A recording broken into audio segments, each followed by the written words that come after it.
ಹಿಂದಕ್ಕೆ ನಿಮ್ಮ ಹಿರಿಯರ ಮತ್ತೆ ಏನು ಮಾಡ್ತಿದ್ರಿ? ಹತ್ತಿ ಕಾಳು ಬಿತ್ತಬೇಕಾದ್ರೆ ಬೀಜೋಪಚಾರ ಮಾಡ್ತಿದ್ರು, ಬೂದಿ ಹಾಕ್ತಿದ್ರು, ಹಾಳು ಮಣ್ಣು ಹಾಕ್ತಿದ್ರು, ಸಗಣಿ ಹಾಕ್ತಿದ್ರು, ಗೋಮೂತ್ರ ಹಾಕ್ತಿದ್ರು, ಹಾಕಿದೆಲ್ಲ ತಿಕ್ಕಿ ಉರ್ಸ್ತಿದ್ರು. ಉರ್ಸಿದ್ ಫಸ್ಟ್ ಕ್ಲಾಸ್ ಮೊಳಕೆ ಬರ್ತಿದ್ವು.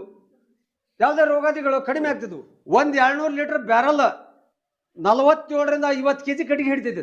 200 ಲೀಟರ್ ಬ್ಯಾರಲ್ 50 kg ಕಟ್ಟಿಗೆ ನಾವು ಬರ್ನ್ ಮಾಡಿದ್ವಿ ಅಂದ್ರೆ 15ರಿಂದ ಸುಮಾರು ಅಜಮಾಸ್ ಹೇಳ್ತೀನಿ ನಿಮ್ಗೆ, 15ರಿಂದ 20 kg ಇಡ್ಲಿ ಬರುತ್ತೆ ಒಮ್ಮೆ ಬರ್ನ್ ಮಾಡಿದ್ರೆ. ಅದನ್ನ ಬರ್ನ್ ಮಾಡೋ ಪದ್ಧತಿ ಹೇಗಂದ್ರೆ, ಇದಕ್ಕೊಂದು ವೇಸ್ಟ್ ಬಾಟಲ್, ಏನೂ ಖರ್ಚಿಲ್ಲ ಇದಕ್ಕೆ. ಇಷ್ಟೊಂದು ವೇಸ್ಟ್ ಬಾಟಲ್ ತೊಗೊಂಡ್ವಿ, ಇದ್ರಾಗ ಒಂದು ಸಣಬ್ ತೊಗೊಂಡ್ವಿ. ಸಣಬು ಈ ಕಡೆ ಒಂದು ಕಡೆ 1-2 ಗಂಟೆ ಹಾಕಿದ್ವಿ. ಹಾಕಿ ರೀತಿ ಸಂಪೂರ್ಣವಾಗಿ ನೀರಾಗ ತೊಯ್ಸಿ ಬಿಟ್ಟುಬಿಡ್ರಿ. ನಾನು ವೀರೇಶ್ ಶಂಕರಪ್ಪ ನೇಗ್ಲಿ, ಸಾವಯವ ಕೃಷಿಕ, ಸಾಕಿನ ಕುಟುಂಬಸ್ಗಿ, ತಾಲೂಕ್ ಗದಗ, ಜಿಲ್ಲಾ ಗದಗ. ನೋಡ್ರಿ, ಎಲ್ಲರೂ ದಯವಿಟ್ಟು ಎಲ್ಲರೂ ಕೃಷಿ ಮಾಡ್ರಿ, ಅದ್ರಾಗ ಸಾವಯವ ಕೃಷಿನ ಮಾಡ್ರಿ. ಅಂದ್ರೆ ಮುಂದಿನ ದಿನಮಾನದಾಗ ನಿಮ್ಮ ಭವಿಷ್ಯ, ನಿಮ್ಮ ಆರೋಗ್ಯ ಐತಿ. ಯಾಕಂದ್ರೆ ಅದನ್ನು ಖಾರವಾಗಿ ಹೇಳ್ತೀನಿ ಎಲ್ಲರಿಗೆ, ನಿಮ್ಮ ಆರೋಗ್ಯ ಉಳಿಬೇಕಂದ್ರೆ ಸಾವಯವ ಕೃಷಿನ ಮಾಡ್ಬೇಕಾಯ್ತು ನಾವು ಇವತ್ತು. ಯಾಕಂದ್ರೆ ಇವತ್ತು ನೋಡ್ರಿ, ಮಣ್ಣಿನ ಆರೋಗ್ಯ ಉಳಿಬೇಕಾಯ್ತಿ. ಹೊಲ್ದಾಗ ಹೋಗ್ರಿ, ನಮ್ಮ ಮಣ್ಣು ಈ ಪರಿಸ್ಥಿತಿ ಆಗೈತಿ. ಈ ಮಣ್ಣಾಗ ಅಡ್ಡಾಡಿದ್ರೆ ಕಣ್ಣಾಗ ನೀರು ಬರ್ತಾವು, ಈ ಮಣ್ಣಾಗ ಅಡ್ಡಾಡಿದ್ರೆ ಕಣ್ಣಾಗ ನೀರು ಬರ್ತಾವು. ಹಿಂದ ಹೆಂಟಿ ಹೊಲ್ದಾಗ ಹೋಗಿ ಮಲ್ಕೊಂಡ್ರ ನಿದ್ದೆ ಆಕೈತೆ. ಆದ್ರೆ ಇವತ್ತು ಏನಾಗ ಪರಿಸ್ಥಿತಿ ನೋಡ್ರಿ, ಈ ಮಣ್ಣ ಇಂಥ ಹೆಂಟಾಗೈತೆ. ನಮ್ಮ ಮಣ್ಣು ಇದನ್ನ ನೀರಾಗ ಹಾಕ್ತೀವಿ, ಕರಗೋದ ಇಲ್ಲದ. ಬಿದ್ದಂಥ ಮಳೆ ನೀರನ್ನು ಹಿಡ್ಕೊಳ್ಳುವಂಥ ಶಕ್ತಿ ಮಣ್ಣಾಗ ಹೋಗ್ಬಿಟ್ಟತಿ. ಯಾಕ್ರಿ? ರಾಸಾಯನಿಕ ಗೊಬ್ಬರ ನಾವು ಬಳಸಿವಿ ಅಷ್ಟೊಂದು ವಿಪರೀತವಾಗಿ. ಯಾಕಂದ್ರೆ ಈ ಮಣ್ಣು ನಾವು ಫಲವತ್ತತೆ ಮಾಡ್ಕೋಬೇಕಾಗೈತಿ. ಮಣ್ಣು ಫಲವತ್ತತೆ ಮಾಡ್ಕೋಬೇಕಂದ್ರೆ ಏನ್ ಬೇಕ್ರಿ? ಇವತ್ತ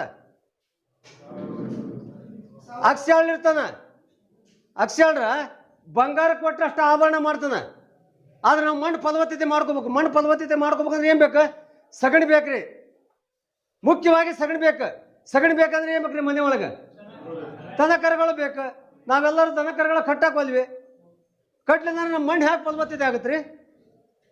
ಅದಕ್ಕೆ ಹಾಗಾಗಿ ದಯವಿಟ್ಟು ಎಲ್ಲರೂ ನಾವು ಈ ಮಣ್ಣು ಫಲವತ್ತತೆ ಮಾಡ್ಬೇಕು. ಪ್ರತಿಯೊಬ್ಬರು ಮನೆ ಒಳಗೆ ಆಕಳಾಗಲಿ ಎಮ್ಮೆ ಆಗಲಿ ಎತ್ತದ ಒಂದೊಂದೇ ಕಟ್ರಿ.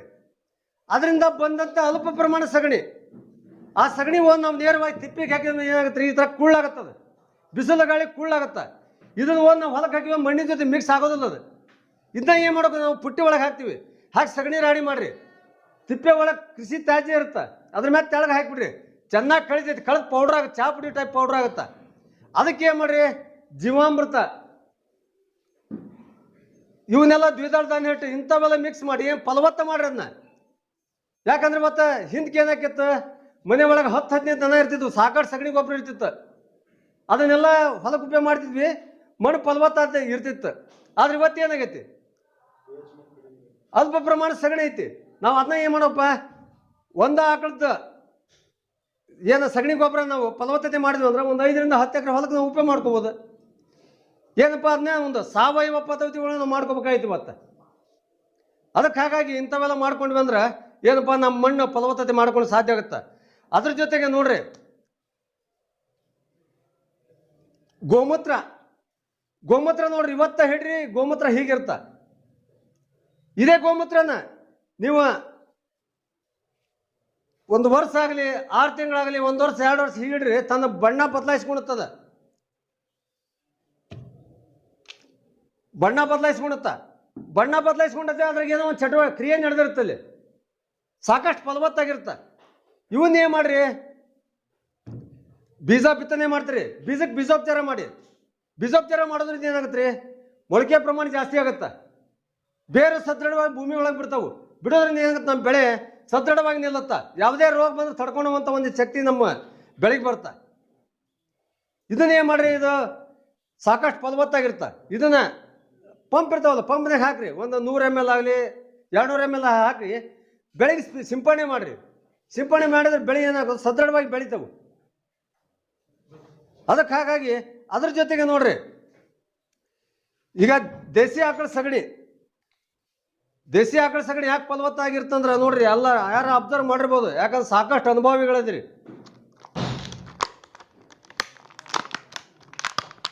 ನೋಡ್ರಿ, ದೇಸಿ ಆಕಳ ಸಗಣಿ ಅಷ್ಟ ಈ ರೀತಿ ಇರುತ್ತೆ.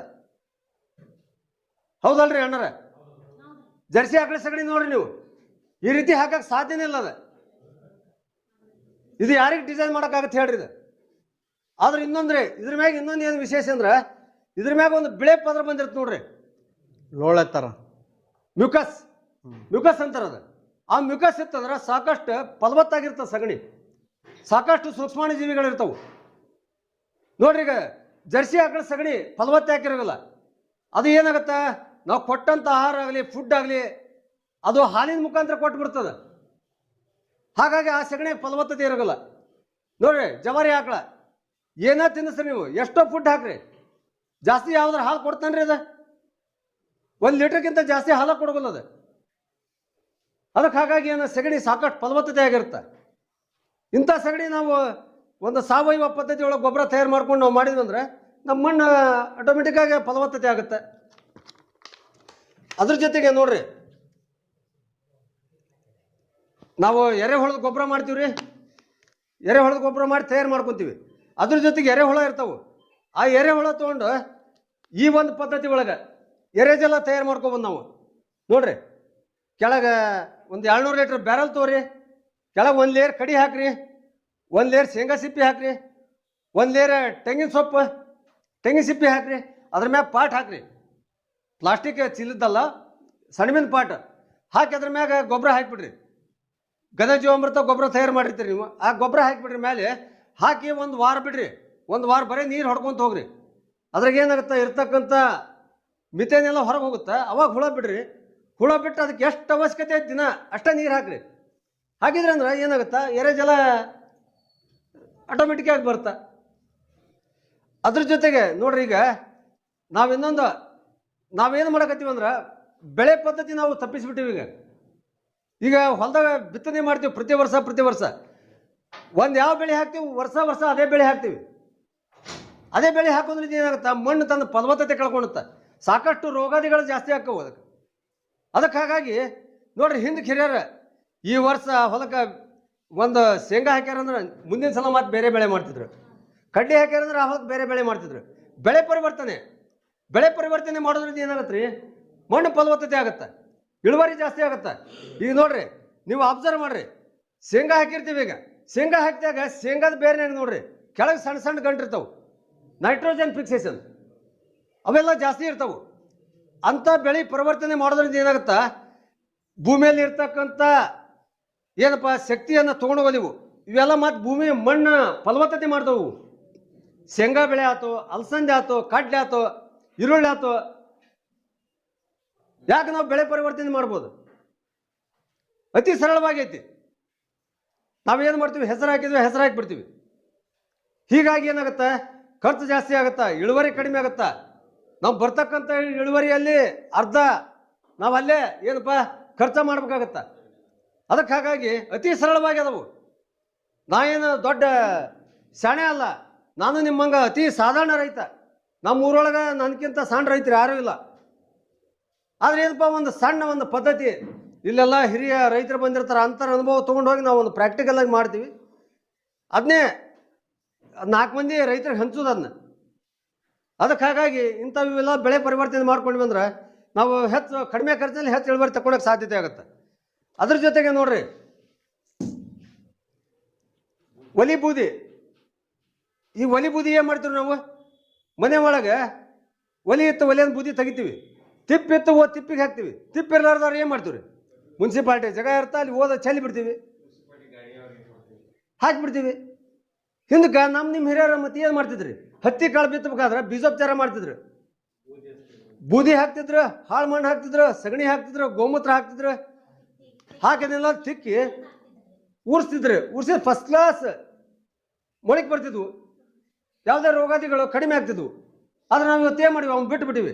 ಬೀಜೋಪಚಾರ ಮಾಡ್ಬೇಕು, ಅಂಗಡಿಗೆ ಹೋಗ್ತೀವಿ, ಅಂಗಡಿಯಾಗ ಬೀಜೋಪಚಾರ ಎಣ್ಣೆ ತರ್ತೀವಿ, ಬೀಜೋಪಚಾರ ಮಾಡ್ತೀವಿ, ಬಿತ್ತೀವಿ. ಮನೆಗೆ ಇರ್ತಕ್ಕಂಥವು, ಮನೆ ಸಿಗುವಂಥವು, ಅತಿ ಉಚಿತವಾಗಿ ಸಿಗುವಂಥವು. ಅದಕ್ಕೆ ಹಾಗಾಗಿ ಇಂಥವನ್ನೆಲ್ಲ ಮಾಡ್ಕೊಂಡ್ವಿ ಅಂದ್ರೆ ನಾವು ಆರೋಗ್ಯವಂತರಾಗಿರ್ತೀವಿ, ಮಣ್ಣು ಕೂಡ ಆರೋಗ್ಯವಂತಾಗಿರೋಕೆ ಸಾಧ್ಯತೆ ಐತಿ. ಅದಕ್ಕೆ ಹಾಗಾಗಿ ನೋಡ್ರಿ, ಇವತ್ತು ಯಾಕಂದ್ರೆ ನಮ್ಮ ಆರೋಗ್ಯ ಉಳಿಸ್ಬೇಕಂದ್ರೆ ಒಂದು ಆಕಳು ಬೇಕೇ ಬೇಕು. ಆಕಳಿತ್ತಂದ್ರೆ ಮಣ್ಣು ಆರೋಗ್ಯವಂತಾಗಿರ್ತ, ನಾವು ಆರೋಗ್ಯವಂತವಾಗಿರ್ತೀವಿ. ಅದ್ರ ಜೊತೆಗೆ ನೋಡ್ರಿ, ಈಗ ಒಂದು ಆಕಳ ಕಟ್ಟಿದ್ವಿ, ಆಕಳ ಜವಾರಿ ಆಕಳ ಏನಪ್ಪ ಅತಿ ಕಡಿಮೆ ಹಾಲು ಕೊಡುತ್ತೆ. ಆ ಹಾಲು ನಾವು ನೇರವಾಗಿ ಮಾರಾಟ ಮಾಡಿದ್ವಿ ಅಂದ್ರೆ ನಮ್ಗೆ ಅದ್ರ ಹೆಚ್ಚು ಲಾಭ ಸಿಗೋದಿಲ್ಲ. ಅದನ್ನೇ ಮೌಲ್ಯವರ್ಧನೆ ಮಾಡೋಣ್ರಿ. ಮೌಲ್ಯವರ್ಧನೆ ಮಾಡಿದ್ವಿ ಅಂದ್ರೆ ಏನಾಗುತ್ತೆ, ಅದರಿಂದ ಬೆಣ್ಣೆ ಸಿಗುತ್ತೆ, ಮೊಸರು ಸಿಗುತ್ತೆ, ತುಪ್ಪ ಸಿಗುತ್ತೆ, ಮಜ್ಜಿಗೆ ಸಿಗ್ತಾವು. ಮಜ್ಜಿಗೆ ಸಿಕ್ಕರೆ ಮಜ್ಜಿಗೆ ವೇಸ್ಟ್ ಆಗೋದಿಲ್ಲ. ಅದ ಮಜ್ಜಿಗೆ ಸಂಗ್ರಹ ಮಾಡಿ ಇರತ್ತೆ ಬಾಟ್ಲಾಗ ಹಾಕಿಡೋಣ, ಇಟ್ಟು ಹುಳಿ ಮಜ್ಜಿಗೆ ಮಾಡೋಣ. ಹುಳಿ ಮಜ್ಜಿಗೆ ಮಾಡಿ ಬೆಳಿಗ್ಗೆ ಸಿಂಪಡಣೆ ಮಾಡಿದ್ವಿ ಅಂದ್ರೆ ಅದು ಒಂದು ರೋಗ ಕಂಟ್ರೋಲ್ ಮಾಡುತ್ತೆ. ಹುಳಿ ಮಜ್ಜಿಗೆ ನಾವು ಮೌಲ್ಯವರ್ಧನೆ ಮಾಡೋದ್ರಿಂದ ಏನಾಗುತ್ತೆ, ಈ ರೀತಿ ಹೆಚ್ಚು ಲಾಭ ಬರುತ್ತೆ ನಮ್ಗೆ. ಅದರಿಂದ ಬರ್ತಕ್ಕಂಥ ಉತ್ಪನ್ನಗಳು ನಮ್ಮ ಹೊಲಕ್ಕೆ ಉಪಯೋಗ ಮಾಡ್ಕೊಳಕ್ಕೆ ಅನುಕೂಲ ಆಗುತ್ತೆ ಅಂತಂದು ಹೇಳುತ್ತಾ, ಈಗ ನೋಡ್ರಿ ನಾವು ಹೆಸರು ಹಾಕಿದ್ವಿ, ಇಲ್ಲ ಅಲಸಂದಿ ಹಾಕಿದ್ವಿ, ಶೇಂಗಾ ಹಾಕಿದ್ವಿ, ಇದಕ್ಕೇನು ಬರ್ತಾ ಬೆಳೆ ಮೊಳಕೆ ಹೊಡಿತು, 1 ತಿಂಗಳು ಬೆಳೆ ಆಯ್ತು, 1.5 ತಿಂಗಳು ಬೆಳೆ ಆಯ್ತು. ಅವಾಗೇನ್ರಿ ಕೀಟದ ಹಾವಳಿ ಬರ್ತದೆ. ಅದಕ್ಕೆ ಕೀಟದ ಹಾವಳಿ ಬಂದ್ರೆ ನಾವು ಎಣ್ಣೆ ಹೊಡಿಯೋದ ಬೇಡಪ್ಪ, ನೈಸರ್ಗಿಕವಾಗಿ ನಾವು ಕೀಟ ಹತೋಟಿ ಮಾಡ್ಬೇಕು. ಅಂದಾಗ ಏನು ಮಾಡ್ಬೇಕ್ರಿ, ಅದಕ್ಕೆ ನಾವೇನು ವಿಚಾರ ಮಾಡಿದ್ವಿ, ಮೊದ್ಲು ಸ್ವಲ್ಪ ಗೋಮೂತ್ರ ಹಾಕಿದ್ವಿ, ಬೇವಿನ ಎಣ್ಣೆ ಹಾಕಿದ್ವಿ, ಅದಕ್ಕೆ ಸ್ಪ್ರೇ ಮಾಡಿದ್ವಿ, ಅದಕ್ಕೆ ಸ್ವಲ್ಪ ಕಂಟ್ರೋಲ್ ಆಯ್ತು. ಇನ್ನೂ ಹುಳಿ ಹಾಕತ್ತಿದ್ವು. ನಾವು ಅಲ್ಲಿ ಕುಂತ್ಕೊಂಡು ವಿಚಾರ ಮಾಡಿದ್ವಿ, ಇದಕ್ಕೆ ಏನು ಮಾಡ್ಬೇಕಪ್ಪ. ವಿಚಾರ ಮಾಡ್ಬೇಕಂದಾಗ ಅಲ್ಲಿ ಕುಂತ್ವಿ, ಪಕ್ಷಿ ನೋಡಿದ್ವಿ, ಪಕ್ಷಿ ಅಬ್ಸರ್ವ್ ಮಾಡಿದ್ವಿ. ಒಂದು ಪಕ್ಷಿನ ಹೊಲ್ದ ಬರಲಿಲ್ಲ, ಗಿಡ ಎಲ್ಲಿದ ಅಲ್ಲೇ ಕುಂದ್ರಾಕತ್ತಿದ್ವು. ನಾವು ಅದಕ್ಕೆ ಏನು ವಿಚಾರ ಮಾಡಿದ್ವಿ, ಪಕ್ಷಿ ಬಂದಿನ ಕುಂದ್ರಾಕ ನಮ್ಮ ಬೆಳೆ ಒಳಗೆ ಕುಂದ್ರಾಕ ಆಶ್ರಯ ಬೇಕು. ಪಕ್ಷಿಗೆ ಆಶ್ರಯ ಕೊಟ್ಟು ಅಂದ್ರೆ ಏನಾರ ಅದರಿಂದ ಒಂದು ಲಾಭ ಆಗ್ಬೋದಪ್ಪ ಅಂತ ನಾವೇನು ವಿಚಾರ ಮಾಡಿದ್ವಿ. ಒಂದೇ ಅತಿ ಸರಳ, ಇಂಥದ್ದೊಂದು ಕಟ್ಗೆ ತೊಗೊಂಡ್ವಿ, ಟೀ ಆಕಾರದ ಒಂದು ಸ್ಟ್ಯಾಂಡ್ ಮಾಡಿದ್ವಿ. ಎಕರೆಗೆ 5ರಿಂದ 10 ಸ್ಟ್ಯಾಂಡ್ ಹಾಕಿದ್ವಿ. ಮೊದ್ಲ ಹಗ ಹಾಕಿದ್ವಿ, ಇದಕ್ಕೆ ಏನೋ ಬಣ್ಣ ಹತ್ತಲಿಲ್ಲ. ಒಂದೊಂದು ಪಕ್ಷಿ ಬಂದು ಕುಂದ್ರಾಕತ್ತಿದ್ವಿ. ಪಕ್ಷಿಗಿನ್ನ ಹೆಚ್ಚು ಆಕರ್ಷಣೆ ಆಗಲಿ ಅಂತ ಏನು ಮಾಡಿದ್ವಿ, ಈ ರೀತಿ ಬಣ್ಣ ಹಚ್ಚಿದ್ವಿ. ಬಣ್ಣ ಹಚ್ಚಿದಾಗ ಪಕ್ಷಿ ಬಂದು ಇಲ್ಲೊಂದು ಕುಂತು ಪಕ್ಷಿ 2 ಪಕ್ಷಿ ಬಂದು ಕುಂದ್ರಾಕತ್ತಿದ್ವು. ಈ ಪಕ್ಷಿ ಬಂದಿದ್ರ ಮ್ಯಾಗ ಕುಂತದ ಸುಮ್ಮನೆ ಕೂಡೋದಲ್ರಿ, ಅದು ಸುತ್ತ ಗಿಡದಾಗ ಇರ್ತಕ್ಕಂಥ ಕೀಟ ಚಟುವಟಿಕೆ ನೋಡ್ತದೆ. ಆ ಕೀಟ ತಿಂದಿರ್ತದೆ. ಅದಕ್ಕಿನ್ನೂ ಹೆಚ್ಚು ಅನುಕೂಲ ಅಲ್ಲ ಅಂತಂದು ಏನು ಮಾಡಿದ್ವಿ ನಾವು, ಹಳ್ಳು ಹೋಗಿದಾಗ ಪಕ್ಷಿಗೆ ಏನಾಯ್ತು, ನನಗಿಲ್ಲಿ ತಿನ್ನಕ್ಕೆ ಆಹಾರ ಐತಪ್ಪ ಅಂತಂದು ಜಾಸ್ತಿ ಪಕ್ಷಿ ಬರಾಕತ್ತಿದ್ವು. ಯಾಕಂದ್ರೆ ಹಿಂದಕ್ಕೆಲ್ಲ ನೋಡ್ರಿ ಚೂರ್ಮಾರಿ ಹೋಗ್ತಿದ್ರು. ಆದ್ರೆ ಇವತ್ತಿನ ದಿನಮಾನದಾಗ ಎಷ್ಟಾಗೈತ್ರಿ ಚುಮಾರಿ ರೇಟ್? 7 ರೂಪಾಯಿ. 7 ರೂಪಾಯಿ ಕೊಟ್ಟು ನಾವು ಚುಮ್ಮಾರಿ ತಂದು ಹೋಗಿದ್ವಿ ಅಂದ್ರೆ ರೈತಗೆ ಅದು ಒಂದು ಕೂಡ ಆರ್ಥಿಕ ಹೊರೆ ಆಗುತ್ತೆ. ಅದಕ್ಕೆ ಹಾಗಾಗಿ ನಾವೇನು ಮಾಡಿದ್ವಿ, ಒಂದು ಸೇರು ಹಳಿನ ಜೋಳ 30ರಿಂದ 40 ರೂಪಾಯಿ ಕೊಟ್ರೆ ಒಂದು ಸೇರು ಹಳಿನ ಜೋಳ ಸಿಗ್ತಾವ್ರಿ. ಒಂದು ಸೇರು ಹಳಿನ ಜೋಳ ಹುರಿದ್ರೆ 14 ಸೇರು ಹಳ್ಳು ಹಾಕೋರಿ. 14 ಸೇರು ಹಳ್ಳು ನಾವು ಉಗ್ಗಿದ್ವಿ ಅಂದ್ರೆ ನಮ್ಗೆ ಆರ್ಥಿಕ ಹೊರೆ ಆಗೋದಿಲ್ಲ. 14 ಸೇರು ಸುಮಾರಿ ನಾವು ಹೊರಗೆ ತಂದ್ವಿ ಅಂದ್ರೆ. ಅದಕ್ಕೆ ಹಾಗಾಗಿ ಇಂಥವು ಒಂದು ಮಾಡಿದ್ವಿ ಅಂದ್ರೆ ಏನಾಗುತ್ತೆ, ಈ ಸ್ಟ್ಯಾಂಡ್ ಹಾಕಿದ್ವಿ, ಅದ್ರ ಕೆಳಗೆ ಸುಮಾರಿ ಹೋಗಿದ್ವಿ, ಪಕ್ಷಿ ಬಂದು ಕುಂದ್ರಾಕತ್ತು, ಅದು ಕೀಟ ತಿನ್ನಾಕತ್ತು. ಅದಕ್ಕೆ ಇನ್ನೂ ಹೆಚ್ಚು ಅನುಕೂಲ ಆಗಲಿ ಅಂತ ಏನು ಮಾಡಿದ್ವಿ ನಾವು, ಈ ರೀತಿ ಕೆಳಗೆ ಗ್ಲಾಸ್ನಾಗ ನೀರು ತುಂಬಿಟ್ವಿ. ಪಕ್ಷಿ ಬಂತು, ಇಲ್ಲಿ ಕುಂತು ಕೀಟ ತಿಂತು, ಅದಕ್ಕೆ ನೀರು ಕುಡಿತು. ಇನ್ನೂ ಒಂದು ಏನು ಮಾಡ್ತಾರೆ, ಅದು ಕೀಟ ತಿಂದ ಮೇಲೆ ನೀರು ಕುಡಿತು, ಕುಡಿದ ಮೇಲೆ ಆಮೇಲೆ ಏನು ಮಾಡುತ್ತೆ, ಹಿಕ್ಕಿ ಹಾಕಿತ್ತು. Very good. ನೋಡ್ರಿ, ಅಷ್ಟು ಅದು ಎಷ್ಟೋ ನಮ್ಮ ಮಣ್ಣಿಗೆ ಸಾಕಷ್ಟು ಫಲವತ್ತತೆ ಕೊಡ್ತಂದ್ರೆ ನೋಡ್ರಿ, ನಮ್ಮ ಸ್ವಾಮೀಜಿ ಅವ್ರು ಹೇಳ್ತಾರೆ, 1 ಗ್ರಾಮ್ ಹಿಕ್ಕಿ ಒಳಗೆ ಎಷ್ಟೋ ಇದು ಹೇಳ್ತಾರೆ ಅವರು. ಅದಕ್ಕೆ ಆ ಹಿಕ್ಕಿ ಕೂಡ ನಮ್ಮ ಮಣ್ಣಿಗೆ ಒಂದು ಫಲವತ್ತತೆ ಕೊಡುತ್ತೆ. ಬರೀ ನಾವು ಇದೊಂದು ಮಾಡೋದ್ರಿಂದ ಇದು ಅತಿ ಸರಳ. ಏನಪ್ಪ, ಇದು ಒಂದು ಸಣ್ಣ ಹುಡುಗರ ಆಟ ಅನ್ನಿಸ್ಬೋದು. ಇದು ನೀವು ಮಾಡಿ ನೋಡ್ರಿ. ಇನ್ನೂ ಒಂದು ಏನು ಇದ್ರದ್ದು ಉದ್ದೇಶ ಅಂದ್ರೆ, ಬಿತ್ತಿದ 10ರಿಂದ 12 ದಿವಸಕ್ಕೆ ನೀವು ಹಾಕಿಬಿಡ್ರಿ. ಇವನ್ನ ಹಾಕಿದಾಗ ಏನಾಗುತ್ತೆ, ಪಕ್ಷಿಗೆ ರೂಢಿ ಆಗಿಬಿಡ್ತಿಲ್ಲ. ನಮಗೆ ಬಂದು ಕುಂದ್ರಕ್ಕೆ ಆಶ್ರಯ ಐತಪ್ಪ ಅನ್ನೋದು ಪಕ್ಷಿಗಿನ್ನ ಜಾಸ್ತಿ ರೂಢಿ ಆಗಿಬಿಡುತ್ತೆ. ಕೀಟ ಆಟೋಮೆಟಿಕ್ ಆಗಿ ನಮಗೆ ಕಂಟ್ರೋಲ್ ಆಗ್ತಾವೆ. ಈಗ ನೋಡ್ರಿ, ಇದು ಬಯೋಚಾರ ನಾನು ಈ ಬಯೋಚಾರ ಮಾಡಕಂದ್ರೆ 2 ವರ್ಷ ಟ್ರೈನಿಂಗ್ ಅಡ್ಡಾಡೀನಿ ರೀ. 2 ವರ್ಷ ಮನೆ ಬೇಯಿಸ್ಕೊಂಡು ಅಡ್ಡಾಡೀನಿ. ಎಲ್ಲೆಲ್ಲೇ ಟ್ರೈನಿಂಗ್ ಅದಾವ ಅಲ್ಲಿ ಹೋಗಿನಿ, ಎಲ್ಲರ ಮಾಹಿತಿ ಕೇಳಿ ಮತ್ತೆ ಹೋಗಿ ಸುಮ್ಮನೆ ಕೂಡಾಗಲ್ಲ, ನಾವು ಮಾಡ್ಬೇಕಲ್ಲ, ನಮಗೆ ಪ್ರಾಕ್ಟಿಕಲ್ ಆಗ್ಬೇಕಲ್ರಿ. ಅದಕ್ಕೆ ಏನು ಮಾಡಿದೆ, ಅತಿ ಸರಳವಾಗಿರ್ಬೇಕ್ರಿ. ಇವತ್ತು ಯಾಕಂದ್ರೆ ನೋಡ್ರಿ, ಅದಕ್ಕೆ ದೊಡ್ಡ ಅಮೌಂಟ್ ಇನ್ವೆಸ್ಟ್ ಮಾಡಿ ಅದನ್ನು ಮಾಡಿದ್ವಿ ಅಂದ್ರೆ ನಮಗೆ ಇದಾಗೋದಲ್ಲ, ರೈತಗೆ ಆರ್ಥಿಕ ಹೊರೆ ಆಗಬಾರ್ದು. ಒಂದು ತಗಡಿನ ಒಂದು ಸಿಂಪಲ್ 200 ಲೀಟ್ರ್ ಒಂದು ಬ್ಯಾರಲ್ ತೊಗೊರಿ. ಬ್ಯಾರಲ್ ತೊಗೊಂಡ ಅದಕ್ಕೆ ಏನು ಮಾಡ್ರಿ, ಇಲ್ಲೆಲ್ಲ ಹೋಲ್ ಹಾಕಿ ನೋಡ್ರಿ, 4 ಒಲಿ ಮಾಡಿಬಿಡ್ರಿ. ಒಲಿ ಮಾಡ್ರಿ, ಇದ್ರಾಗೆಲ್ಲ ಫುಲ್ ಕಟ್ಟಿಗೆ ತುಂಬ್ರಿ.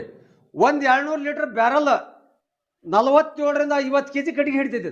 200 ಲೀಟ್ರ್ ಬ್ಯಾರಲ್ 50 ಕೆಜಿ ಕಟ್ಟಿಗೆ ನಾವು ಬರ್ನ್ ಮಾಡಿದ್ವಿ ಅಂದ್ರೆ 15ರಿಂದ ಸುಮಾರು ಅಜ್ಮಾಸ್ ಹೇಳ್ತೀನಿ ನಿಮ್ಗೆ 15ರಿಂದ 20 ಕೆಜಿ ಇಡ್ಲಿ ಬರುತ್ತೆ ಒಮ್ಮೆ ಬರ್ನ್ ಮಾಡಿದ್ರೆ.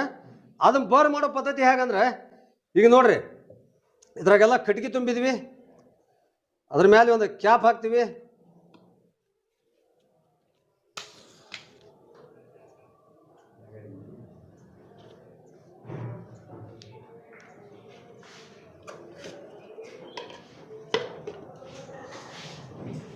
ನೋಡ್ರಿ ಬಿಳೆ ಹೊಗೆ ಬರ್ತಾ 10ರಿಂದ 15 ನಿಮಿಷ ನಾವು ಕಟ್ಟಿಗೆ ಬರ್ನ ಸುಟ್ಟಾಗ 10ರಿಂದ 15 ನಿಮಿಷ ಬಿಳೆ ಹೊಗೆ ಬರುತ್ತೆ. ಆ ಬಿಳೆ ಹೊಗೆ ಹೋಗುತ್ತಾನ ನಾವು ಕುಲ್ಲ ಬಿಟ್ಬಿಡ್ಬೇಕ್ರಿ ಅದನ್ನ.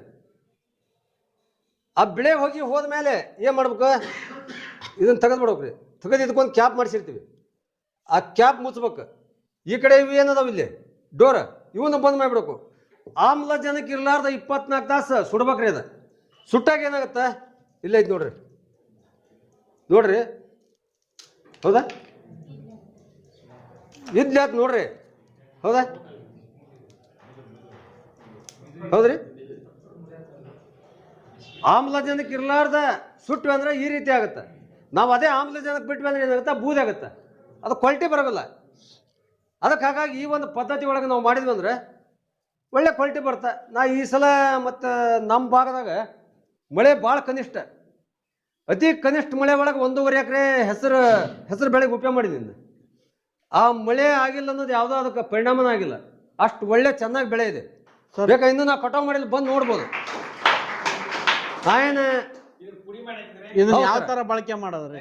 ಇದನ್ನು ಬಳಕೆ ಮಾಡೋದು ಹೇಗಂದ್ರೆ, ಈಗ ಇಡ್ಲಿ ರೆಡಿ ಮಾಡಿದ್ವಿ, ಇದನ್ನ ಏನು ಮಾಡ್ಬೇಕ್ರಿ, ತಾಡ್ಪಲ್ ಹಾಸ್ಬೇಕು. ತಾಡ್ಪಲ್ಲಿಗೆ ತೆಳ್ಳಗೆ ಹಾಕ್ಬೇಕು. ಹಾಕಿ ರೂಲ್ ಅದಾವಲ್ರಿ, ಕಲ್ಲಿನ ರೂಲ್ ಟ್ಯಾಕ್ಟ್ರಿ ಕಟ್ಟಿ ಉಳ್ಸಾಡ್ ಬಿಡ್ಬೇಕು. ಉಳ್ಸಾಡ್ ಪುಡಿ ಆಗುತ್ತೆ, ಪೌಡ್ರ್ ಆಗುತ್ತೆ. ಇದನ್ನು ನಾವು ನಮ್ಮ ಸಾವಯವ ಗೊಬ್ಬರಲ್ಲಿ, ಎರೆಹುಳದ ಗೊಬ್ಬರಲ್ಲಿ ಅದರ ಮಿಕ್ಸ್ ಮಾಡ್ಬೇಕ್ರಿ. ಮಿಕ್ಸ್ ಮಾಡಿ ನೆಳ್ಳೊಳಗೆ ಕಟ್ಟಿ ಬಿಡ್ಬೇಕು. ಕಟ್ಟಿ ಅದಕ್ಕೆ ಜೀವಾಮೃತ, ಗೋಕೃಪಾಮೃತ ನಾವೇನು ಒಂದು ಮಾಡಿರ್ತೀವಿ ಬಯೋ, ಅವನ್ನ ಸಿಂಪಡಣೆ ಮಾಡ್ಬೇಕ್ರಿ. ಅವಕ್ಕೆ ಸಿಂಪಡಣೆ ಮಾಡಿ ಒಂದು 15 ದಿವ್ಸ ಬಿಡ್ಬೇಕು ಅಲ್ಲಿ ನೆಳ್ಳಾಗ ಬಿಟ್ಟು. ಆಮೇಲೆ ನಾವು ಬಿತ್ತಕ್ಕಿಂತ ಪೂರ್ವದಾಗ ಮಣ್ಣಿನಾಗ ತೇವಾಂಶ ಇರ್ಬೇಕು. ಇದ್ದಾಗ ನಾವನ್ನ ಮಣ್ಣಿಗೆ ಹಾಕಿಬಿಟ್ವಿ ಅಂದ್ರೆ, ಹಾರಿ ಬಿತ್ತನೆ ಮಾಡಿಬಿಟ್ವಿ ಅಂದ್ರೆ ಒಳ್ಳೆ ಚೆನ್ನಾಗಿ ರಿಸಲ್ಟ್ ಬರ್ತದೆ. 1 ಎಕರೆಕ್ಕೆ ಪ್ರಮಾಣ ಸರ್ ಇದ್ರದ್ದು? ಸರ್ ಪ್ರಮಾಣ ಅಂದ್ರೆ ನಾವು 2.5ರಿಂದ 4 ಕ್ವಿಂಟಲ್ ತನಕ ಹಾಕ್ಬೋದು. ಅದನ್ನ ಹೆಚ್ಚು ಕಮ್ಮಿ ಹಾಕ್ಬೋದು, ಏನು ತೊಂದರೆ ಇಲ್ಲ. ನಾವು ಅದನ್ನ ಯಾವ ರೀತಿ ನಮ್ಮ ಕಡೆ ಅದ ಉತ್ಪನ್ನ ರೆಡಿ ಇರುತ್ತೆ ಆ ರೀತಿ ಹಾಕ್ಬೋದು. ಕನಿಷ್ಠ ಒಂದು 2 ಕ್ವಿಂಟಲ್ ಹಾಕಿದ್ವಿ ಅಂದ್ರೆ ಇದರಿಂದ ಮುಖ್ಯವಾಗಿ ಏನೇನು ಪ್ರಯೋಜನ ಆದ್ರಿ ಸರ್? ಪ್ರಯೋಜನ ಅಂದ್ರೆ ಇದು ಏನಾಗುತ್ತೆ, ಇದನ್ನ ಕೊಡೋದ್ರಿಂದ ವಾಟರ್ ಹೋಲ್ಡಿಂಗ್ ಕೆಪಾಸಿಟಿ ಇರುತ್ತೆ. ನೀರು ಹಿಡಿದಿಟ್ಕೊಳ್ಳುವಂಥ ಒಂದು ಶಕ್ತಿ ಮಣ್ಣಿಗೆ ಸಿಗುತ್ತೆ. ಯಾಕಂದ್ರೆ ನೋಡ್ರಿ, ಈಗ ಬೇಸಿಗೆ ಒಳಗೆ ಅಕಾಲಿಕವಾಗಿ ಮಳೆ ಆಗಿ ನೀರು ಹರಿದು ಹೋಗ್ಬಿಟ್ಟಿರುತ್ತೆ. ಆದ್ರೆ ಇದನ್ನ ಹಾಕಿದ್ವಿ ಅಂದ್ರೆ ಏನಾಗುತ್ತಾ, ಆ ಬಿದ್ದಂಥ ಮಳೆ ನೀರನ್ನು ಹಿಡ್ಕೊಂಡು ನಮಗೀಗ 1 ತಿಂಗಳು ಒಟ್ಟ ಮಳಿನ ಆಗಲಿಲ್ಲಪ್ಪ, ಬೆಳೆ ಒಣಗಿಸ್ಕೊಡೋಗಲಿದೆ. ಯಾಕಂದ್ರೆ ನನ್ನ ಹೊಲದಾಗ ಉದಾಹರಣೆ ಐತಿ, ಬೇಕಾದ್ರೆ ಬಂದು ನೋಡ್ಬೋದು ತಾವು. ನಾ ಸುಮ್ಮನೆ ಇಲ್ಲೇ ಹೇಳಿ ಹೋಗೋದಲ್ಲ, ಪ್ರಾಕ್ಟಿಕಲ್ ಆಗಿ ಐತಿ. ಯಾಕಂದ್ರೆ ಸಾಕಷ್ಟು ಮಂದಿ ರೈತನ ಕರ್ಕೊಂಡು ಹೋಗಿ ತೋರಿಸಿದ್ನ. ಆ ಬೆಳೆನ ವ್ಯತ್ಯಾಸ ಐತಿ, ಈ ಬೆಳೆನ ವ್ಯತ್ಯಾಸ ಐತಿ. ಬಳಕೆ ಮಾಡಿದ ಬೆಳೆನ ವ್ಯತ್ಯಾಸ ಐತಿ. ಯಾಕಂದ್ರೆ ಆ ಗಿಡ ಸಹಿತ ಕಿತ್ತಿಟ್ಟಿದ್ದೆ. ಇವತ್ತು ಸ್ವಲ್ಪ ಲಗೇಜ್ ಇನ್ನೂ ಜಾಸ್ತಿ ಆದ್ರಿಂದ ಗಿಡ ಬಿಟ್ಟು ಬಂದೀನಿ. ಗಿಡ ಮತ್ತು ಕಾಯಿ ಗಾತ್ರ, ಕಾಳಿನ ಗಾತ್ರ ಎಲ್ಲ ಡಿಫ್ರೆನ್ಸ್ ಅದಾವ್ರಿ. ಅದಕ್ಕಿಂತ ಇವನ್ನೆಲ್ಲ ನಾವು ಮಾಡ್ಕೊಂಡ್ವಿ ಅಂದ್ರೆ ಅತಿ ಕಡಿಮೆ ಖರ್ಚಿನಾಗ ಕಡಿಮೆ ಮಳೆ ಆದರೂ ನಾವು ಇಳುವರಿ ತಗೊಳಕ್ಕೆ ಸಾಧ್ಯತೆ ಆಗುತ್ತೆ. ಒಂದೇ ನಮಗೆ ನಿಮ್ಗೆ ಎಲ್ಲರಿಗೂ ಅವಶ್ಯಕತೆ ಇದೆ. ಇವತ್ತು ಪ್ರತಿ ವರ್ಷ ಹವಾಮಾನ ವೈಪರೀತ್ಯದಿಂದ ಬರಗಾಲ ಬೀಳಾಕತ್ತೈತಿ, ಮಳೆ ವ್ಯತ್ಯಾಸ ಆಗಕತ್ತೈತಿ. ಈಗ ನೋಡ್ರಿ, ನನಗೆ ನೀರಾಡಿಕೆ ಆಗೈತಿ. ಈಗ ಬಾಯಾರಿಕೆ ಆಗ್ಬಿಡುತ್ತೆ ಫುಲ್. ಬಾಯಾರಿಕೆ ಆದಾಗ ಏನಾಗುತ್ತೆ, ಒಂದು ಅರ್ಧ ಲೀಟ್ರ್ ನೀರು ತಂದು ಒಮ್ಗೆ ಕುಡಿದ್ಬಿಟ್ವಿ ಅಂದ್ರೆ ಏನಾಗುತ್ತೆ, ಬಾಯಾರಿಕೆ ಹೋಗೋದಿಲ್ಲ, ಹೊಟ್ಟೆಗೆ ಭಾರ ಆಗುತ್ತೆ. ಅದ ನೀರ ನಾವು ಸ್ವಲ್ಪ ತೊಗೊಂಡು ಕುಡಿದ್ವಿ ಅಂದ್ರೆ ಏನಾಗುತ್ತೆ, ಬಾಯಾರಿಕೆ ಹೋಗುತ್ತೆ, ನಮಗೆ ನೀರನ್ನು ಕುಡ್ದಂಗೆ ಆಗುತ್ತೆ. ಅದೇ ಇವತ್ತು ಒಂದು ಗಿಡ ಬೆಳೆಸ್ತೀವಿ, ನಾವು ಗಿಡ ಬೆಳೆಸ್ತೀವಿ, ಬರಗಾಲ ಬಿದ್ದು ಬಿಡುತ್ತೆ, ನೀರ ಇರೋದಿಲ್ಲ. ಅಂಥ ಟೈಮ್ನ ನಾವೇನು ಮಾಡ್ಬೇಕ್ರಿ, ಗಿಡ ಬದುಕಿಸ್ಬೇಕು. ಒಂದು ಅರ್ಧ ಲೀಟ್ರ್ ನೀರು ತಂದು ಅದಕ್ಕೆ ಒಮ್ಗೆ ಹಾಕಿಬಿಟ್ವಿ. ಹಾಕಿದ್ಮೇಲೆ ನೀರು ಏನಾಗುತ್ತೆ, ಇಷ್ಟು ನೀರು ಒಮ್ಗೆ ಹೀರ್ಕೊಂಡೋಗಲ್ಲ, ಬಿಸಿಲುಗಳಿಗೆ ವೇಸ್ಟ್ ಆಗಿ ಹೋಗುತ್ತೆ. ಅದಕ್ಕೆ ನಾವೇನು ಮಾಡಿದ್ವಿ, ಅರ್ಧ ಲೀಟ್ರ್ ನೀರು ಕೂಡ ಸಮರ್ಪಕವಾಗಿ ಗಿಡಕ್ಕೆ ಬಳಕೆ ಆಗ್ಬೇಕದ. ಗಿಡ ಬದುಕ್ಬೇಕಲ್ಲಿ ಅಂತ ನಾವೇನು ಮಾಡಿದೀವಿ, ಒಂದು ಸಣ್ಣ ಪ್ರಯೋಗ, ಅತಿ ಸಣ್ಣ ಪ್ರಯೋಗ ಸರ್. ಅದೊಂದು ಸ್ವಲ್ಪ ಮೇಲೆ ತೊಗೊಂಡ್ಬಿಡಿ ಸರ್, ಸ್ವಲ್ಪ ಹಿಡ್ಕೊಂಡ್ರಿ ಸರ್.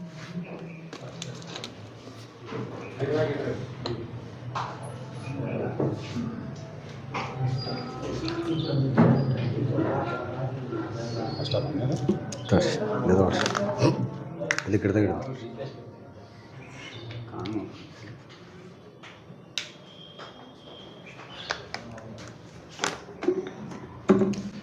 ನೋಡ್ರಿ, ಏನಿಲ್ಲ, ಅತಿ ಸಿಂಪಲ್ ಬಿಡ್ಸ್ರಿ, ಅತಿ ಸರಳ ನೋಡ್ರಿ. ಇಷ್ಟೊಂದು ಬಡಿಗೆ ತೊಗೊಂಡ್ವಿ, ಇದಕ್ಕೊಂದು ವೇಸ್ಟ್ ಬಾಟಲ್, ಏನೂ ಖರ್ಚಿಲ್ಲ ಇದಕ್ಕೆ. ಇಷ್ಟೊಂದು ವೇಸ್ಟ್ ಬಾಟಲ್ ತೊಗೊಂಡ್ವಿ, ಇದ್ರಾಗ ಒಂದು ಸಣಬು ತೊಗೊಂಡ್ವಿ. ಸಣಬು ಈ ಕಡೆ ಒಂದು ಕಡೆ ಒಂದು 2 ಗಂಟೆ ಹಾಕಿದ್ವಿ. ಹಾಕಿ ಈ ರೀತಿ ಸಂಪೂರ್ಣವಾಗಿ ನೀರಾಗಿ ತೊಯ್ಸಿ ಬಿಟ್ಟು ಬಿಡ್ರಿ.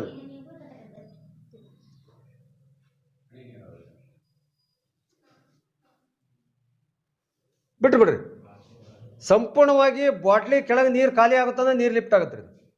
ನೀವು ಒಂದು ದಿನಕ್ಕೆ 1 ಲೀಟ್ರ್, ನೀವು 1 ಲೀಟ್ರ್ ಬಾಟ್ಲಾಗಿ ಇದನ್ನ ಸಣಬು ಹಾಕಿ ಬಿಟ್ಬಿಟ್ರಿ ಅಂದ್ರೆ 350 ml ನೀರು ಲಿಫ್ಟ್ ಮಾಡ್ತಿದೆ ಒಂದ ಸಣಬು. ನೀರು ಎಲ್ಲಿ ವೇಸ್ಟ್ ಆಗೋದಿಲ್ಲ, ನಿಧಾನಕ್ಕೆ ಹನಿ ಬೀಳ್ತಾರೆ, ಹನಿಯಾಗಿ ಬೀಳ್ಸರ. ಕಂಟಿನ್ಯೂ ಒಟ್ಟ ಪ್ರೊಸೆಸ್ ಕಂಟಿನ್ಯೂ ಇರುತ್ತೆ ಸರ್. ಅದಕ್ಕೆ ಹಿಂದಕ್ಕೆಲ್ಲ ಇದು ಮಾಡ್ತಿದ್ರು. ಕೆಲವ್ರು ಏನು ಮಾಡ್ತಿದ್ರು, ಬಾಟಲಿಗೆ ಕೆಳಗೆ ಹೋಲ್ ಹಾಕ್ತಿದ್ರು, ಹೋಲ್ ಹಾಕಿಬಿಡ್ತಿದ್ರು. ಹೋಲ್ ಏನಾಗತ್ತೆ ರೀ, ಅದು ಸ್ವಲ್ಪ ಬಿಸಿ ಇರ್ತಾ, ಪಾಚ್ ಕುಂತ ಬಂದ್ ಆಗ್ಬಿಡ್ತದೆ. ಆದ್ರೆ ಇದು ಹಾಗಿಲ್ಲ, ಪ್ರೊಸೆಸ್ ಕಂಟಿನ್ಯೂ ಇರುತ್ತೆ. ಅದಕ್ಕೆ ಹಾಗಾಗಿ ಇಂಥವು ಇವನ್ನೆಲ್ಲ ನಾವು ಮಾಡ್ಕೊಂಡ್ಬಿಟ್ರೆ ನೀರು ಕಡಿಮೆ ಇದ್ರೆ ನಾವು ಗಿಡ ಬದುಕಿಸ್ಬೋದು. ಈಗೆಲ್ಲೋ ಪ್ರವಾಸಕ್ಕೆ ಹೋಗಿ ಒಂದು 15 ದಿವಸ ಪ್ರವಾಸಕ್ಕೆ ಹೋದ್ರೆ ನಮ್ಗೆ ಅದನ್ನ ಗಿಡ ನೋಡ್ರಿ ಅಂತ ಯಾರಿಗೂ ಹೇಳಿ ಹೋಗೋಕ್ಕಾಗೋದಿಲ್ಲ. ಆ ಹೊತ್ತಿನಾಗ ಒಂದು 2 ಲೀಟ್ರ್ ಒಂದು ಬಾಟ್ಲಿ ತುಂಬಿಬಿಟ್ಟು ಒಂದು ಸಣ್ಣ ಬಾಕಿ ಬಿಟ್ಟು ಹೋಗ್ಬಿಟ್ರಿ ಅಂದ್ರೆ ನೀವು ಆರಾಮಾಗಿ ಪ್ರವಾಸ ಮಾಡಿ ಬರ್ಬೋದು. ಗಿಡಕ್ಕೆ ಯಾವುದೂ ತೊಂದರೆ ಆಗೋದಿಲ್ಲ, ನೀರು ಉಳಿತಾಯ ಆಗುತ್ತೆ ಅಂತಂದು ಹೇಳ್ತಾ, ಇದು ನೋಡ್ರಿ ನಮ್ಮ ಮನೆಯೊಳಗೆ ಇರ್ತಕ್ಕಂಥ ಪಶುಸಂಗೋಪನೆ ಇವತ್ತು ಲೈವ್ ಇದು. ನೀವು ಯಾರ ಆಸಕ್ತಿ ಇದ್ದಾರೆ ಬಂದು ನೋಡ್ಬೋದು.